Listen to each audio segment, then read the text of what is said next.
ब्रह्म।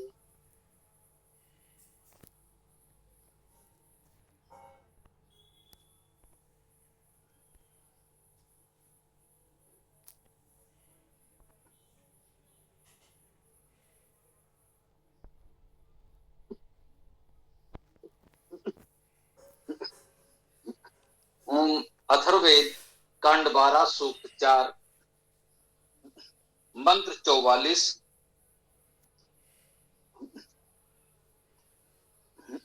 ओम विलिप्त्या बृहस्पते याचा सूत वशा वशा तस्या ना अस्नीयात अब्राह्मणो या आशंसेत भूत्याम। बहुत सीधा सरल मंत्र है, कुछ लोगों ने इसे उलझा दिया हो, एक अलग बात है। विलिप्त्या बहुत महत्वपूर्ण शब्द है, सरल लेकिन महत्वपूर्ण शब्द है। वि उपसर्ग विशेष रूप से लिप्त्या, लिप्त से, लिप्त होने द्वारा, तृतीया विभक्ति एक वचन लिप्त्या, वि उपसर्ग विलिप्त्या। हाँ, इस विलिप्त्या पद के दो प्रकार से अर्थ हो सकते हैं, यही इसमें विशेषता है। बिल्कुल इसमें श्लेष अलंकार होगा और दोनों प्रकार से आप इसके अर्थ कर सकते हैं, क्योंकि इसमें जो ये वी उपसर्ग लगा है इसके दोनों अर्थ होते हैं, विशेष और विलग या विपरीत के अर्थ में। जैसे हमने कहा ज्ञान में भी लगा तो विज्ञान हो गया, योग में भी जुड़ा तो वियोग हो गया,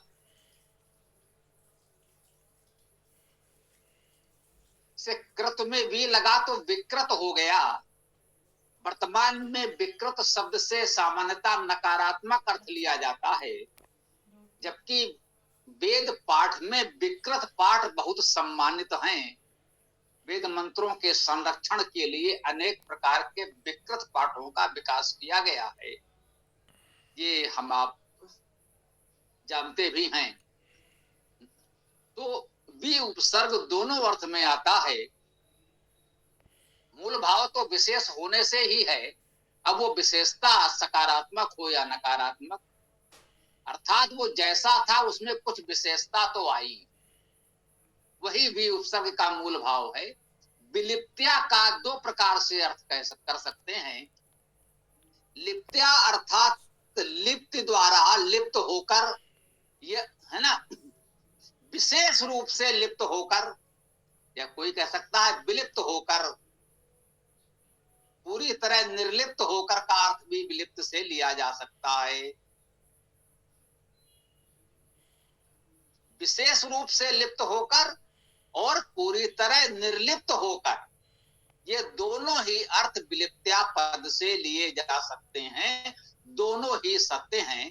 इस मंत्र का ये भी प्रथम पद है जिसके दो अर्थ हो सकते हैं, दोनों विपरीतार्थक हैं, परस्पर विपरीत अर्थ देने वाले हैं, दोनों ही व्याकरण से ठीक हैं। अब इस मंत्र में दोनों में से कौन सा अर्थ ग्रहण करें, ये पूरा मंत्र पढ़ने पर अन्य पदों का क्या अर्थ भाव है उसके अनुसार निश्चय होगा। यही वेद मंत्रों का अर्थ करने की हमारी निष्पक्ष शैली है। मंत्र क्या कह रहा है अभी हम नहीं जानते, हम तो एक एक शब्द का अर्थ करेंगे, फिर देखेंगे मंत्र कह क्या रहा है। तो विलिप्त्या विशेष रूप से लिप्त होकर, विशेष लिप्त होकर, या पूरी तरह विलिप्त या निर्लिप्त होकर। अगला पद है बृहस्पति, ये संबोधन में है। बृहस्पति का संबोधन रूप बृहस्पति है, हे बृहस्पति। बृहस्पति, बृहधातु बढ़ना, वृद्धि करना, तो जो वृद्धिशील है या जो बढ़ा हुआ है, बड़ा है, उसका अधिपति, बड़ों बड़ों का जो अधिपति है, स्वाभाविक है बृहस्पति परमेश्वर ही है। और भी सृष्टि में, समाज में जो बहुत बड़े होते हैं किसी भी प्रकार से, उनको भी हम सम्मानजनक रूप से बृहस्पति कह देते हैं। जिसे हम कहते हैं देव गुरु बृहस्पति। देव हम उन्हीं को कहते हैं जो सज्जन, विद्वान, मार्गदर्शक होते हैं, उन्हीं को हम देवजन कहते हैं। और उन देवों में भी जो गुरु हो, उनका भी जो गुरु है, तो वो महान देव बृहस्पति कहलाता है। तो बृहस्पति शब्द से आध्यात्मिक अर्थ में तो परमेश्वर का ही बोध होगा। और समाज के जो अन्य बहुत बड़े विद्वान मार्गदर्शक हैं, उनको भी हम बृहस्पति संबोधन दे सकते हैं। तो कह रहे हैं बृहस्पति, अर्थात हे बृहस्पति, विलिप्त होकर, या जो चा और सूत वसा वसा। सूत का अर्थ हुआ उत्पन्न, सुधातु का अर्थ है उत्पन्न होना, उत्पन्न करना, ऐश्वर्य होना भी है। सु इसमें दीर्घ है, उसका अर्थ प्रेरणा करना भी है। तो सृजन ऐश्वर्य प्रेरणा किया हुआ वशा। वशा शब्द का अर्थ हमने बताया, वश कांतो धातु है, इच्छा करना और कांति होना, दीप्ति होना, प्रकाश होना, ये वश धातु के अर्थ हैं। सूत वसा अर्थात कांति को, प्रकाश को उत्पन्न करने वाला, इच्छाओं को उत्पन्न करने वाला। जहां कांति प्रकाश को उत्पन्न करने वाला अधिक उत्तम प्रतीत होता है। आगे कहते हैं वशा, सूत वशा वशा।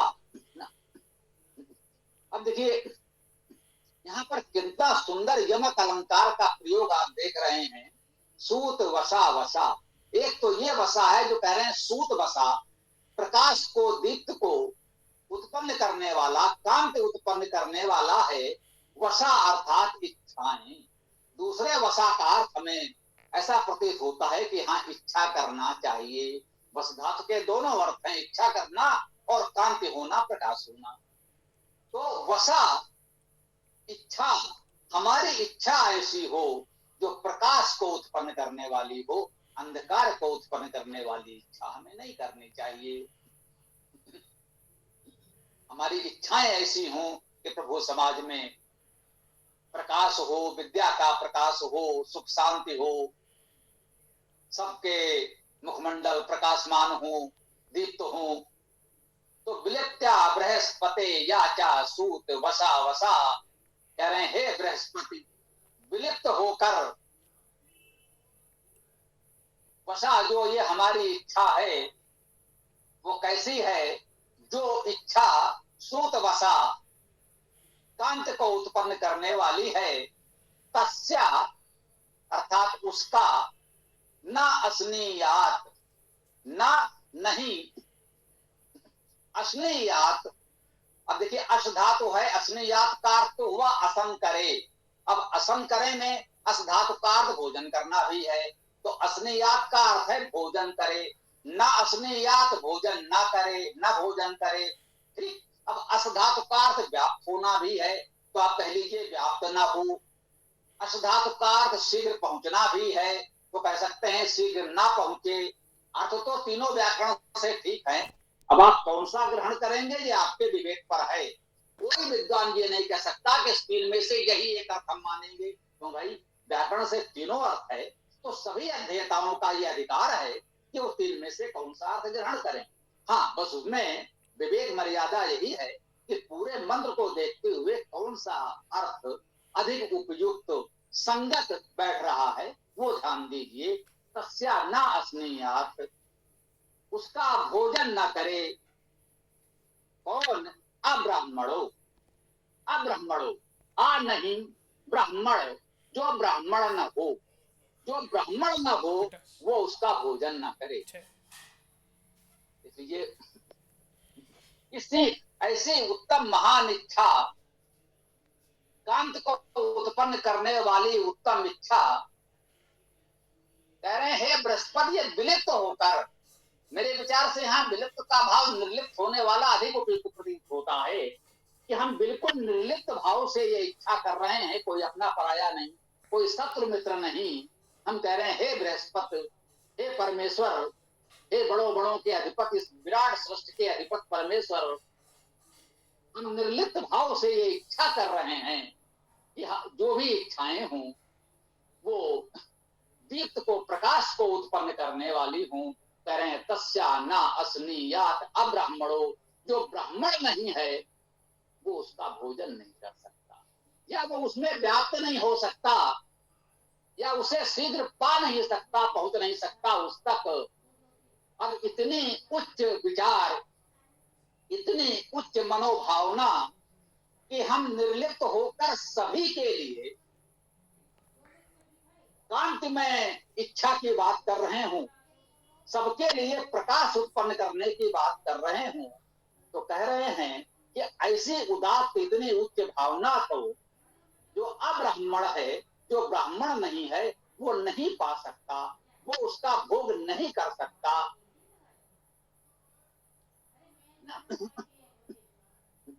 भोजन करने का अर्थ भी उसे ग्रहण करने, प्राप्त करने से मान सकते हैं, और शीघ्र प्राप्त करने का अर्थ तो उस धातु में है ही, शीघ्र पहुंचना, जाना, पाना, प्राप्त करना। तो जो ब्राह्मण नहीं है वो इतने उच्च भाव को नहीं प्राप्त कर सकता। जिसके इतने उच्च भाव होते हैं वही ब्राह्मण हो सकता है, आप ऐसा भी मान सकते हैं।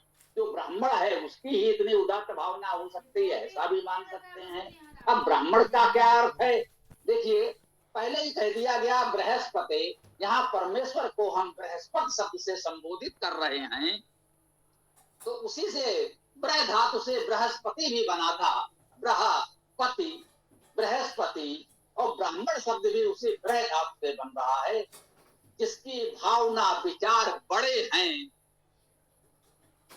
जो बड़ी सोच वाला है, बड़े विचार वाला है, जो संकीर्ण सोच नहीं रखता, मैं और मेरा से ऊपर उठ चुका है, बस मैं हूं और मेरा परिवार है या मेरे कुछ सीमित मित्र हैं, केवल उनके हित की नहीं सोचता, जिसकी बड़ी सोच है, बड़ी दृष्टि है, संपूर्ण समाज को ऊपर उठाने की बात करता है, सबके उन्नत के बारे में सोचता है, वही तो ब्राह्मण है। तो कह रहे हैं जो ब्राह्मण नहीं है वो या क्या सूत वसा वसा, वो इतने उत्तम कांत को उत्पन्न करने वाली इच्छा को कैसे प्राप्त कर सकता है?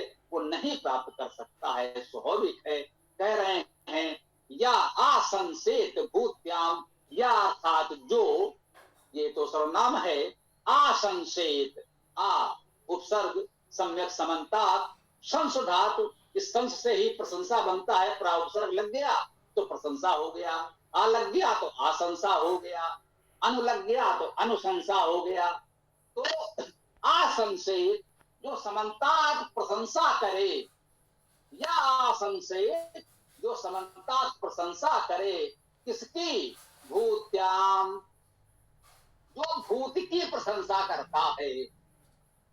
भूति, भू धातु का अर्थ है होना, जो कुछ हो रहा है, हुआ है, सृष्टि है, प्रकृति है, शाब्दिक अर्थ के रूप में भूति उसे कहते हैं।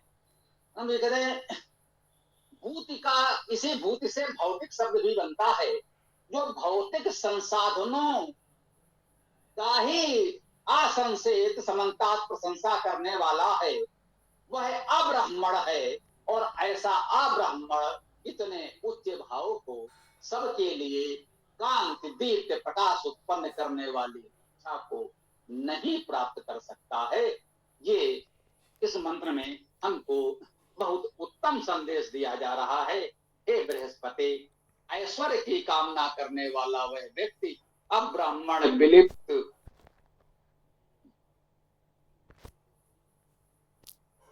सूत बसा, अर्थात प्रेरक बसा, सुधाकार प्रेरणा भी हमने कहा था, तथा वशा, बसा के ये सभी स्वरूप, इच्छा, कांति आदि का सेवन न करे, ऐसा इन्होंने अर्थ किया। 10-10, 30 बसा के 3 रूप दिए हैं। अच्छा, वो तो उन्होंने कुछ अपनी कल्पना के घोड़े बहुत दौड़ा दिए।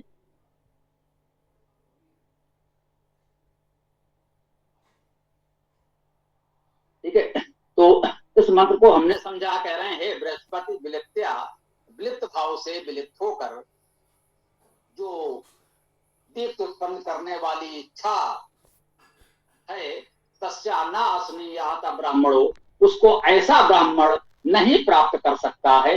या आसंसेत भूत्याम, जो भूत की ही आशंसा करता है, प्रशंसा करता है, जो सांसारिक भौतिकता में ही लिप्त है वो व्यक्ति अब्राह्मण है और वो ऐसे उत्तम भाव को प्राप्त नहीं कर पाता है। ये इस मंत्र का उत्तम भाव हम लोगों ने ग्रहण किया। अब आप लोग अपने प्रश्न विचार रख सकते हैं। ओम खम ब्रह्म। स्वामी जी, वसा शब्द का अर्थ वेदवाणी किया जा सकता है क्या?